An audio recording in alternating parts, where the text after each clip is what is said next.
Shamshon's woman was given to his companion, whom he had befriended. Shofetim, Judges chapter 15. But it was after a while, in the time of wheat harvest, that Shamshon visited his woman with a goatling. And he said, I will go in to my woman into the chamber. But her father would not give him to enter.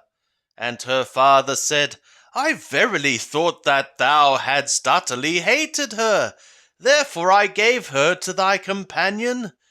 Is not her younger sister good beyond her? Take her, I pray thee, instead of her. And Shamshon said to them, The time I am acquitted from the Pelishtim, though I am doing them an evil. And Shamshon went and caught 300 foxes, and took firebrands, and turned tail to tail, and put a firebrand in the midst between every 2 tails.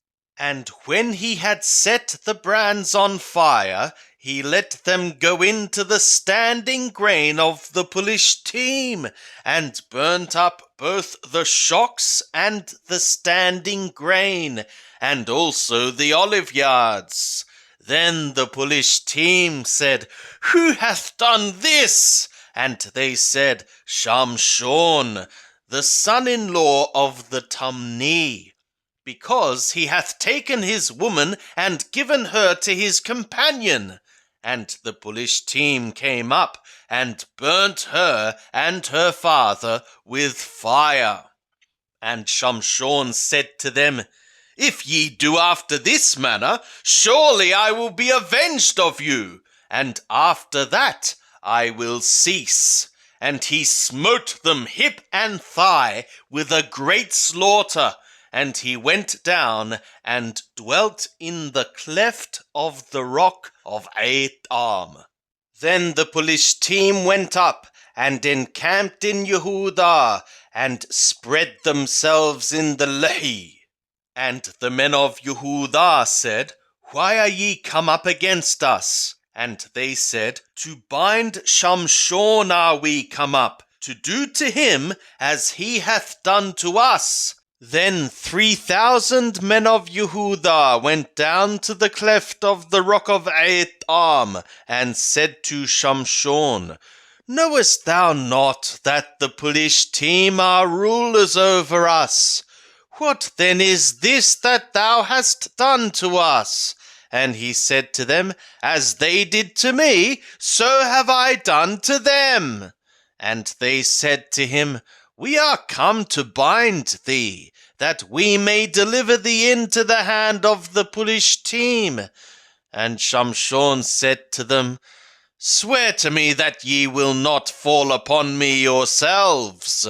And they spoke to him, saying, No, but we will bind thee firm, and deliver thee into their hand, but surely we will not kill thee.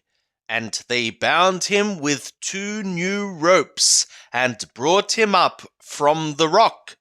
When he came to Lehi, the Pelishtim roared as they met him, and the Spirit of Yahweh came mightily upon him, and the ropes that were upon his arms became as flax that was burnt with fire, and his bands dropped from off his hands.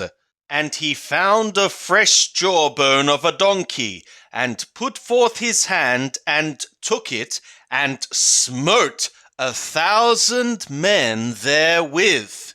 And Shamshon said, With the jawbone of a donkey, a heap of 2 heaps. With the jawbone of a donkey have I smitten 1,000 men.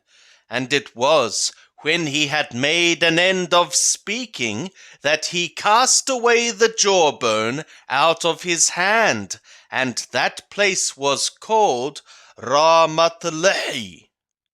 And he was sore athirst, and called on Yahweh, and said, Thou hast given this great deliverance by the hand of thy servant, and now shall I die for thirst, and fall into the hand of the uncircumcised. But God clave the hollow place that is in the Lehi, and there came water thereout, and when he had drunk, his spirit came again, and he revived, for what reason the name thereof was called Ein HaKoreh, which is in the Lehi to this day.